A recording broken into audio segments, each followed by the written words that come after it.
Hola, ¿qué tal? Patricio, ¿cómo estás? Muy bien, muy bien. Muchas gracias, José, por la invitación. Estamos con Patricio Landaeta, él es investigador de la Universidad de Playa Ancha, en Valparaíso, eh, fundador de la Red Latinoamericana de Estudios del ES y Guattarí, amigo del gremio de Lesianos, vamos a decirlo de esta manera. Patricio, eh, cuéntanos, ¿en qué estás trabajando últimamente? Pues hemos estado trabajando en algunas cosas con la red, intentando, por un lado, ir afianzando algunos vínculos con colegas de Brasil, porque, como sabemos, Brasil ha sido el polo de difusión de las ideas del Este Ecuador en América Latina desde hace ya bastantes años, pero hasta ahora eh, ha faltado fluidez en el diálogo entre este país, que es un continente en sí mismo, con el resto de los países de Latinoamérica. Entonces, estamos ahí trabajando para establecer vínculos y, y trabajos conjuntos con el grupo trabajo del Es Brasil, por ejemplo, y eso ha sido muy interesante y, y motivante por lo mismo, porque de esa manera la red adquiere vida al servir de puente o de nexo de comunicación entre Brasil y el resto de los países de América Latina. Bueno, eso por un lado, trabajo de gestión, podríamos decir, de nuestra red.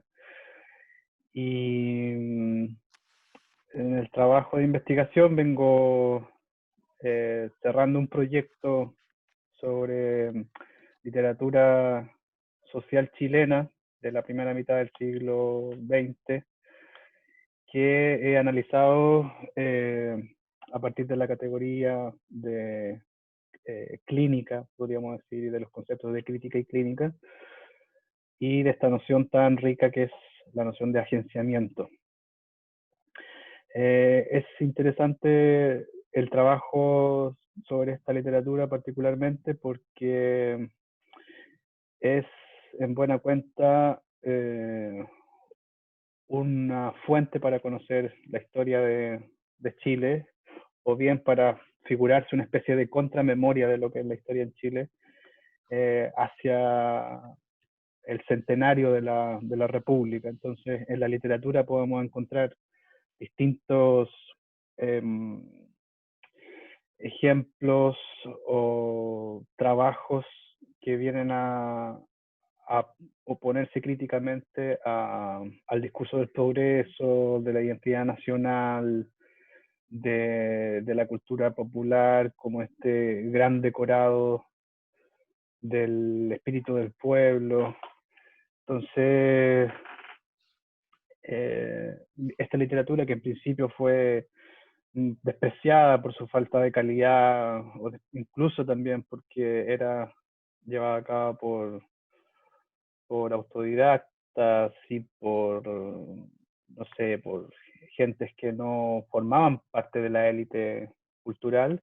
Luego se muestra que es muy potente, muy interesante, cuando uno empieza a analizar los vínculos que tiene este proyecto o estos proyectos literarios con la construcción de nuevas formas de sociedad, nuevas formas de vinculación social en ese periodo entre los años 30 a los mediados 50. Y literatura menor porque sirve de alguna manera para prestar voz a los sectores marginados de ese proyecto positivista nacional, que es más o menos la tónica lo que sucede en, en América Latina. O sea, hay estos focos diríamos, de resistencia cultural a este proyecto totalizador de, de lo nacional identitario. Y justamente decía menor porque da voz a grupos marginados, da voz a los sectores periféricos de las ciudades, a los trabajadores de los sectores extremos del país. Sabemos, este país, Chile, es un país muy particular, una franja angosta de territorio de cerca de 4.000 kilómetros de longitud, entonces comprenderán que es muy diferente entre sí, y por eso mismo esta literatura también rompió más o menos, o contribuyó a romper esa idea de lo nacional para mostrar los distintos tipos o diferencias que componen este país. Entonces, en ese sentido, esta literatura menor sería deleuziana, avant-garde, y viene a hacer inteligible el pensamiento de Deleuze cuando el propio pensamiento de Deleuze también hace inteligible esta literatura. Claro, eso es interesante porque digamos que la peculiaridad de estos escritores de aquella época es que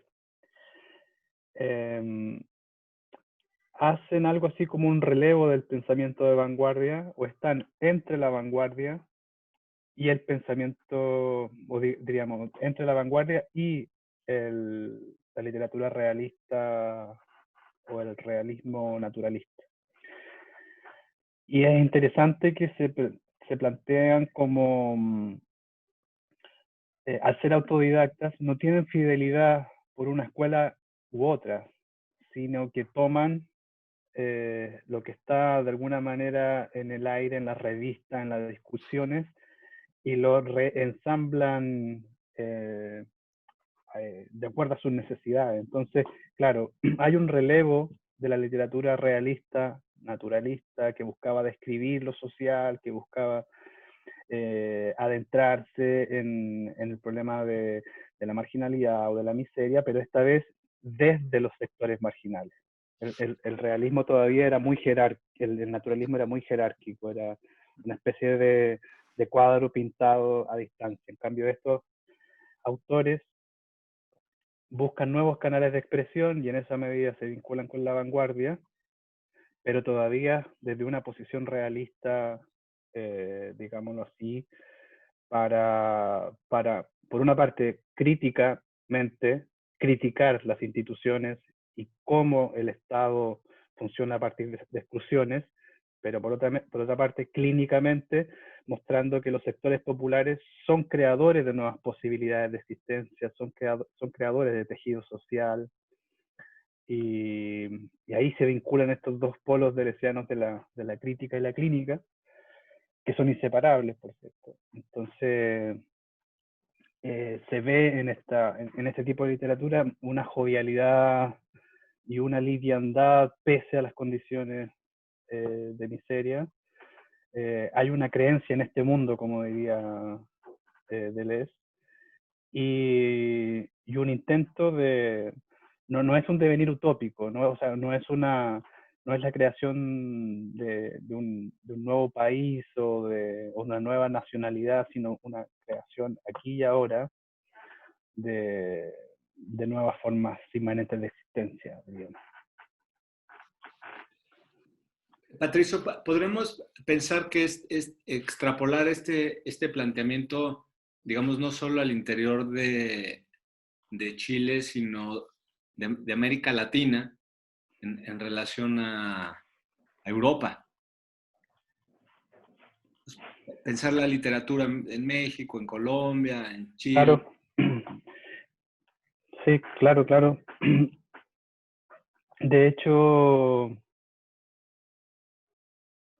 es muy interesante. A mí me interesa particularmente este periodo entre los años 30 y 50 en Chile y América Latina, porque más o menos se sucede, con algunos años de diferencia, proyectos comunes. en ese sentido, por ejemplo, en Brasil, Brasil de los años 20, el México de José Revueltas, de hecho, la plasticidad de José Revueltas, alguien que está metido en cine, o sabe ya las implicaciones del cine, del teatro, de la literatura, alguien que trabaja a partir de texturas y materialidades distintas. Por eso me sirve mucho la imagen de José Revuelta, que es más cercano obviamente a México. Esa imagen se reproduce o se repite en distintos literatos y artistas de esa época. Y en algunos casos hay conexiones también entre esos grupos literarios y literatos. Entonces,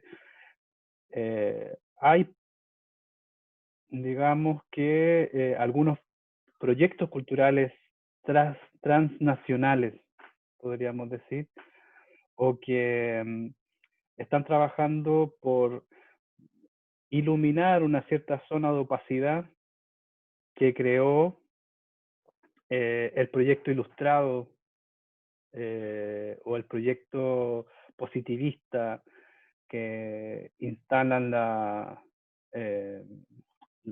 repúblicas hacia principios del siglo XIX y, y luego al cumplirse el centenario de ese proyecto de construcción del espíritu nacional, de encontrar las notas de ese pueblo común, en distintos lugares del continente tenemos escritores que están trabajando para mostrar las diferencias que componen a cada pueblo, las multitudes que han estado ocultas en este discurso totalizador de lo nacional o lo popular.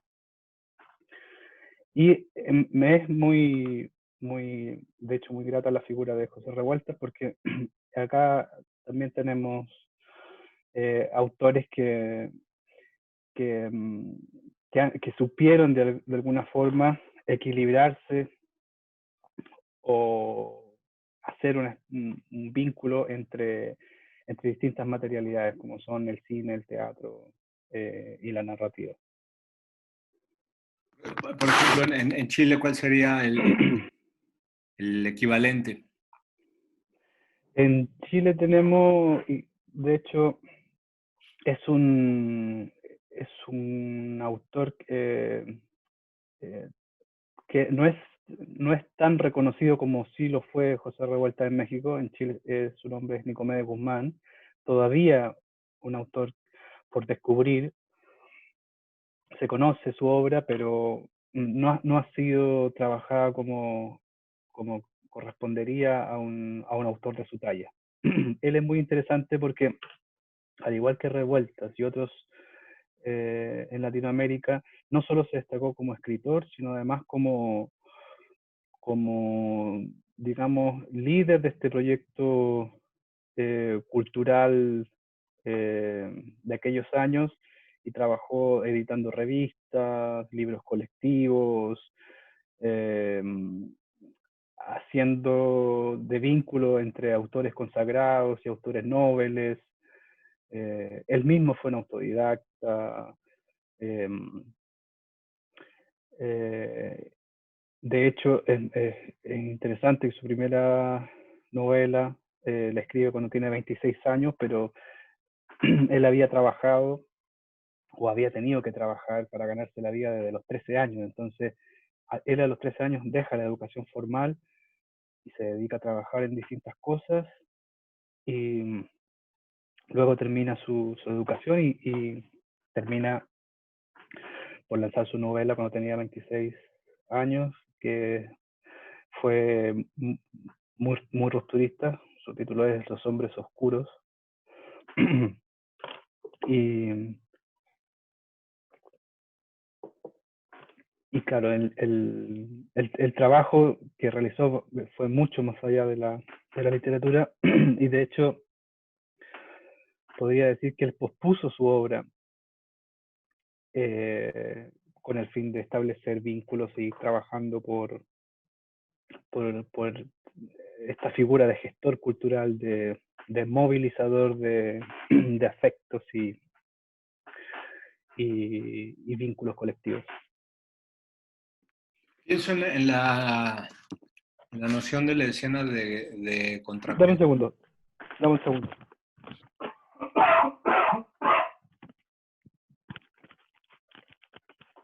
Perdón, estamos en el invierno en Chile y Ese frío. sí.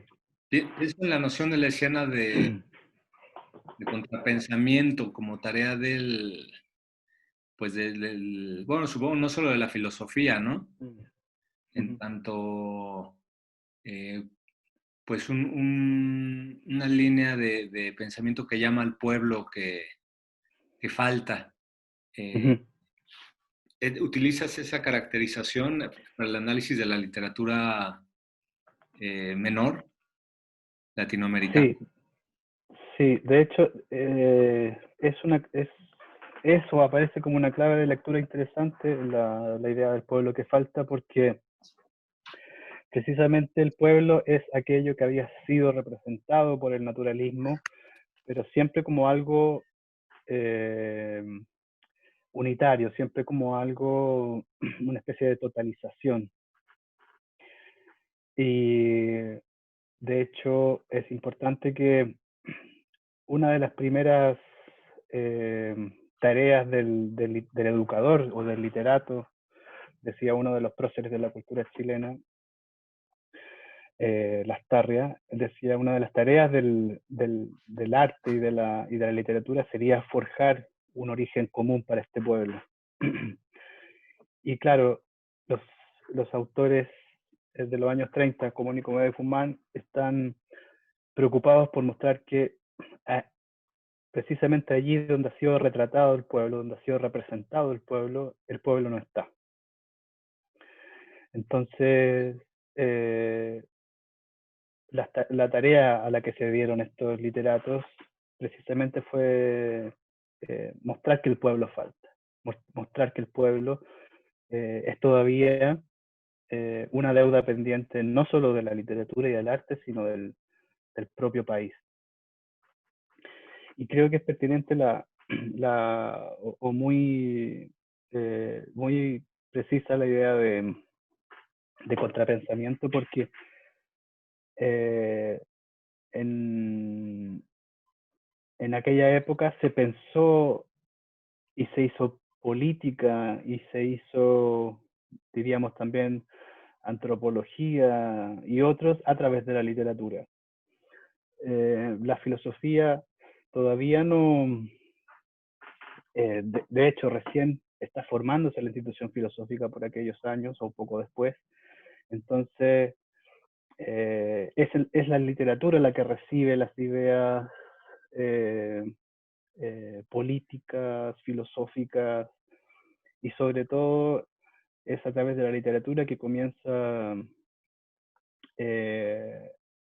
esta idea de contrapensamiento o en realidad, de pensar contra los modelos culturales de una pequeña élite y contra la propia figura del pueblo como algo anecdótico o como algo decorativo de las grandes gestas que pertenecen a esos pocos que conforman la élite. Digamos que no tendríamos no una filosofía de Estado, no una literatura de Estado, sino una literatura diferencial que se constituye en el habla, Claro, en el habla, en la gestualidad misma del pueblo. claro. Eso es interesante también porque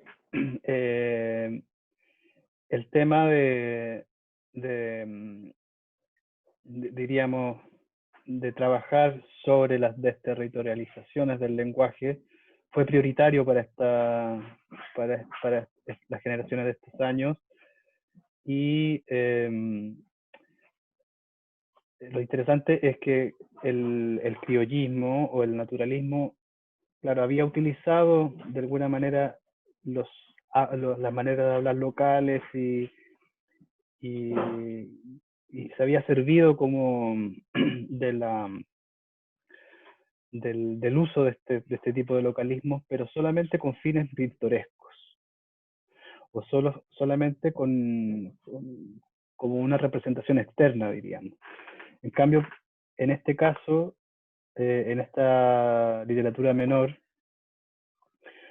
hay lo que podríamos decir con Deleuze y Guattari una desterritorialización de la lengua, es un trabajo de socavamiento del buen decir y del buen hablar, que supera con mucho la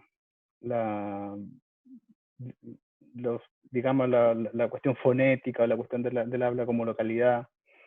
Es una, es una experimentación en muchos casos lingüística donde se introducen muchas imágenes.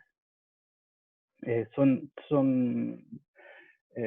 la mayoría de los libros de Kuman están llenos de imágenes, eh, y la manera de escritura también es, eh, es trabajar a partir de imágenes como si se tratase de cuadros que componen una película, podría ser, o como cuadros que están montados uno sobre otro o uno al lado del otro sin jerarquía, podríamos decir. Ujú. Em, ¿Crees que sea posible pensar en un fenómeno análogo, o bueno, al menos si no análogo, una producción literaria diferencial, eh, contemporánea, tomando en cuenta pues el auge de los medios de comunicación pues que terminan por reintegrar las figuras diferenciales al ámbito de una habla molar, de Estado?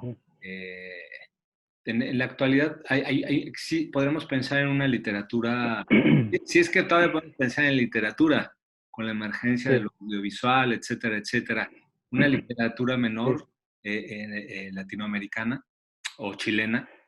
Yo creo que sí, yo creo que sí, y sobre todo yo tengo como mucha confianza o incluso diría esperanza por, siempre por los autodidactas. La literatura hoy en día está, eh, las universidades están llenas de literatos haciendo sus doctorados y hoy en día, a diferencia de lo que fue épocas pasadas, hoy los propios literatos son doctores en literatura. Y, y esa sería como una constante de profesionalización del campo y una especie de enciclopedización del arte, podríamos decir. Pero en cambio hay eh, una especie de movimiento disruptivo eh, en el que se podría decir que es sobre todo a partir de las regiones que no forman parte de la gran metrópoli, es sobre todo de, de lugares que no son eh, donde más influencia tiene o más réditos económicos puede tirar el capitalismo, donde surgen artistas y obras eh, que no son difíciles de ver como nuevas expresiones de literatura menor. O podríamos decir, eh, hay un nuevo regionalismo, hay un trabajo de las provincias, por decir así, en Argentina, en Chile, en Brasil, en el que lo que podríamos comparar como lo que fue en el pasado, estos escritores marginales, hoy se producen como desde la provincia o desde la complejidad diferencial de los territorios aparecen nuevas voces que se retratan. Y para ello utilizan distintos medios o el cruce de distintos medios. De hecho, en esa línea hay algo como una renovación constante de la literatura, pese a que la propia literatura también se hace por otros medios, Claro. como es la literatura digital y ese tipo de cosas. En la medida en que tenemos una literatura digital, de suyo la literatura no estaría ya capturada por el propio dispositivo. No, yo creo que es interesante que, claro, lo que uno no puede pensar es que siempre va a estar o más allá o fuera de los dispositivos de poder, ¿cierto? O sea, yo creo que es importante saber que la creación es hoy, o las obras son susceptibles de ser capturadas por el, digamos, sistema o por la mercancía o homogeneizada, podríamos decir. Pero lo interesante es que en la misma filosofía de Deleuze encontramos, digamos, las pautas para pensar que lo importante no es la captura, sino que lo principal de una sociedad son sus fugas. Una sociedad está construida por las fugas de deseo, podríamos decir. Y en esa medida las creaciones tecnológicas o que utilizan los medios de masa no necesariamente son tributarias o son acomodaticias a los valores del mercado, sino que son, si se constituyen como experiencias, como nuevas experiencias o nuevas experimentaciones, son vehículos de desterritorialización del deseo o pueden incorporarse como líneas de fuga. Patricio, dentro de tus líneas de investigación también hay una recuperación del pensamiento de Guattari, la, la ecología, el pensamiento. ¿Cómo harías una caracterización general de esta lectura de Guattari? Sí, claro, ahí es interesante porque hay un vínculo entre Guattari, digamos, en su trabajo individual, con esta idea de lo menor o minoritario en el arte y la literatura, porque Guattari durante mucho tiempo se esforzó por pensar allende los límites de esta idea de prurito científico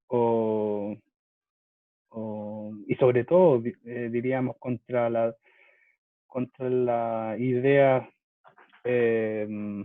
cientificista del marxismo ortodoxo. Entonces, en distintas partes de su trabajo, sobre todo hacia el final de su obra, él habla de las cartografías como metamodelización,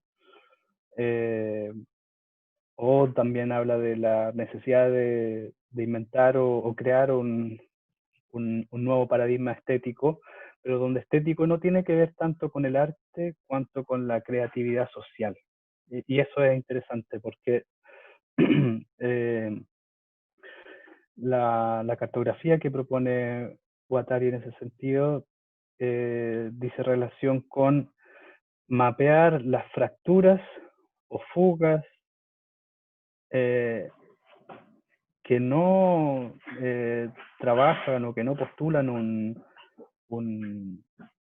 más allá o una utopía, sino que son fracturas que están sucediendo hoy.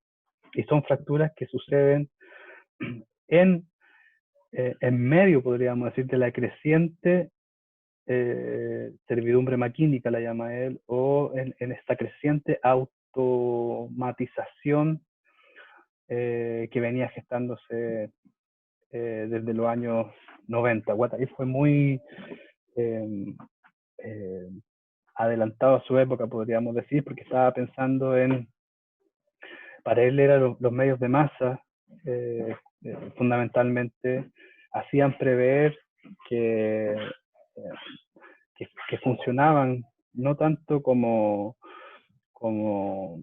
representativos de lo social, cuanto que creaban un tipo de sociedad anestesiada. Y fue muy asertivo también al mostrar que lo que conocemos como bajo distintos nombres, como capitalismo postindustrial o el postfordismo, etc., descentra sus núcleos de poder, diríamos, desde la producción de mercancías hacia la producción de subjetividad. Entonces, él, estando muy atento a la producción de subjetividad, por un lado era muy preocupado por diagnosticar las nuevas formas de homogeneización social y subjetiva, pero por otro lado mostrar cómo se suceden experimentaciones sociales, políticas y colectivas que intentan romper con este embrutecimiento que venía aparejado para él con los medios de comunicación de masa.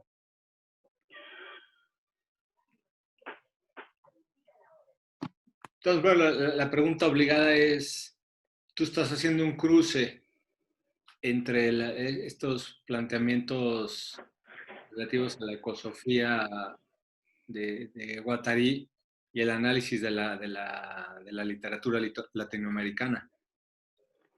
Sí, claro, y es interesante también porque hay un aspecto que no lo mencioné, pero hay una preocupación también en la literatura por digamos que hay algo así como un primer brote de pensamiento ecológico en la propia literatura. Hay otra relación con el medio, hay un interés por, más que por mostrar lo pintoresco del territorio, hay un interés por mostrar la relación, digamos así, ecológica de la vida. Y claro, eso es un punto muy importante para Guattari porque algo que sintetiza su pensamiento es esta idea de pensar, actuar, de pensar pragmáticamente a partir de la implicación del individuo, lo social y su vínculo con el ambiente, o con el medio, o con lo ecológico. Entonces, por eso es muy importante en su reflexión la idea de estas tres ecologías. Lo ecológico no es solamente, diríamos, la naturaleza, no existe algo así como naturaleza, ni para Guattari ni para Deleuze Guattari, por cierto, sino que es fundamental esta relación cultura-naturaleza. De hecho, ni siquiera podríamos decir que es eso el punto, sino el hecho es la articulación o cómo se da de una manera como de engranaje este vínculo de la subjetividad, de lo social y el vínculo de lo social con el lugar que habita. Entonces yo eso lo veo en la literatura también esa época, en particular de los años 30, 40, y también es muy interesante porque es, digamos, es en la época en que han acontecido todos los desplazamientos de, digamos, de migratorios al interior del país, y también desde otras latitudes, también motivadas por ejemplo, en el caso del norte del país, fue muy fuerte la explotación minera, entonces eso produjo un desplazamiento de trabajadores hacia el norte, y entonces hay una mirada sobre no solamente lo que implica eh, esos desplazamientos que son propios del capitalismo, que construye territorios en base a sus necesidades. El capitalismo crea geografías, como dice David Harvey, sino también mostrar que hay un vínculo o algo sucede al medio, y no es solamente la explotación laboral, o no solamente la explotación que sufrieron los trabajadores, sino también algo sucede con la explotación del medio ambiente, ya sea en el norte o bien en el sur, con la caza de ballenas. En fin, hay múltiples resonancias con esta ecología ampliada, que implicaría no solamente pensar el individuo y lo social, sino también la relación de lo social con el, con el medio que habita. Pienso en las nociones deleuzianas, mersonianas de multiplicidades, o en la noción deleuziana escotiana, un sescoto de eseidad, multiplicidades, eseidades, paisajes afectivos, territorio. Claro. Lo político se juega en ese sentido, no solo en la efectuación de la propia axiomática capitalista, sino en la efectuación de esa axiomática siempre en un territorio. Aun cuando Claro. es virtual, cibernético el territorio, pero la noción de territorio sería fundamental. Claro. Es muy interesante porque, de hecho, la idea de la individuación de una hora, la idea de la individuación de un instante, que no solamente tiene ese cariz temporal, sino también territorial, es muy presente, está muy presente en la literatura menor. De alguna manera eh, es un vehículo de afectos, podríamos decir, y en el caso de su vínculo con el territorio, está por un lado esta idea de, literalmente de la naturaleza como algo que desborda al humano en fuerza. Y, y me sigue resonando la idea de paisaje afectivo, porque eh, digamos, la naturaleza, como diríamos vulgarmente, no es nunca un tema secundario. El territorio no es nunca un tema secundario, no es un telón de fondo, sino que eh, es siempre eh, como una imagen que desborda, diríamos, lo lingüístico, inclusive. Y por eso me gusta mucho la referencia a la exeidad de un Scotto, apropiada por Deleuze, porque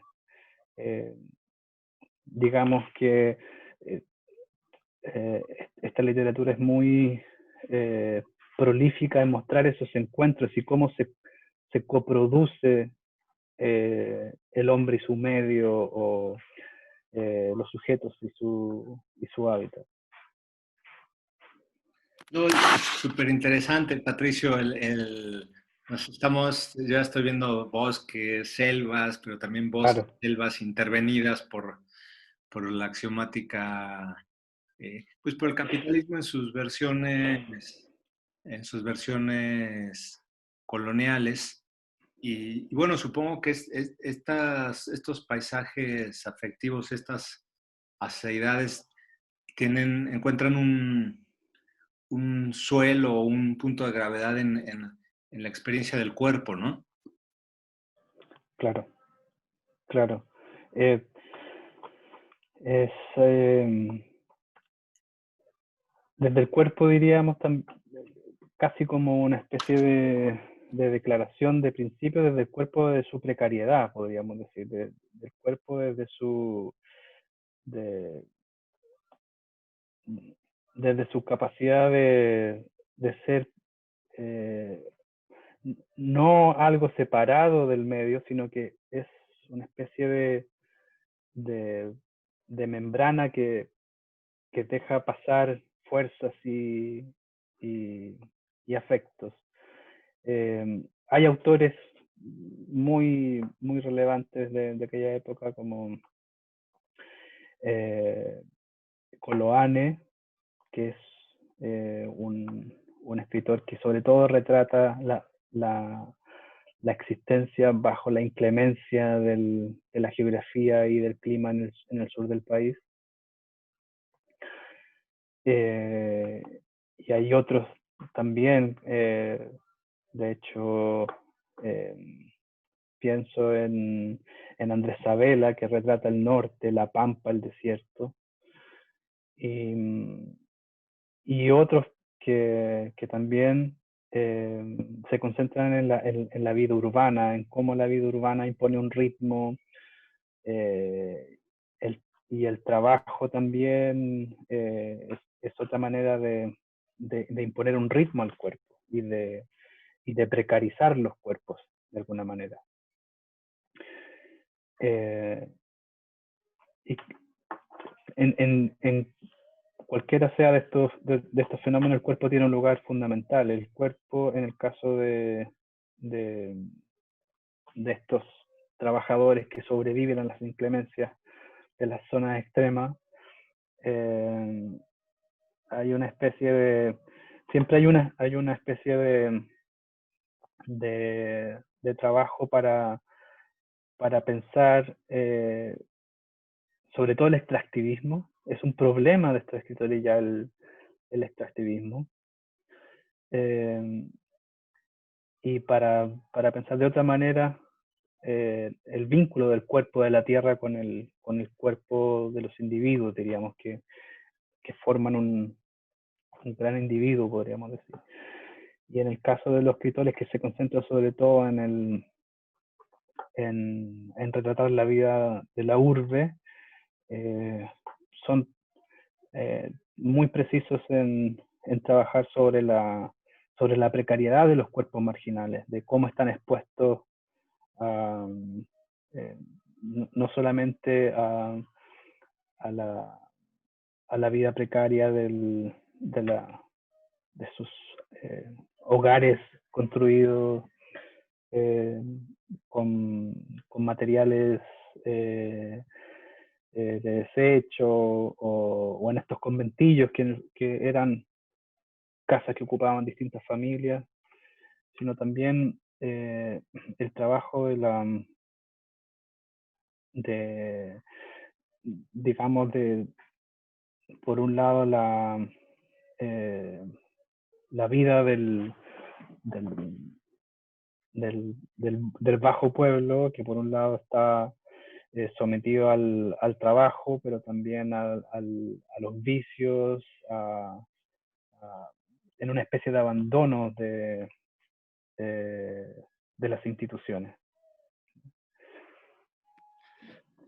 Patricio, y bueno, tú estás ahora en Valparaíso, tiene un paisaje afectivo muy peculiar, es una ciudad pequeña, pero también es puerto, entonces hay todo un ambiente de por un lado los pescadores, pero por otro lado el comercio hacia el Pacífico, con toda la carga histórica que esto supone. Y también, bueno, Valparaíso tiene una estructura política anormal, ¿no? Diferencial en el conjunto de la política chilena. Y ahí en Valparaíso estás tú pensando, eh, eh, Valparaíso mismo vamos a decirlo así, eh, causa afectiva y material de tu propia reflexión. Yo creo que sí. Yo creo que es fundamental, o ha sido fundamental en mi vida haber eh, des- cambiado de lugar. Yo vengo de una ciudad del interior, pero me vine a los 19 años y me quedé encantado para siempre.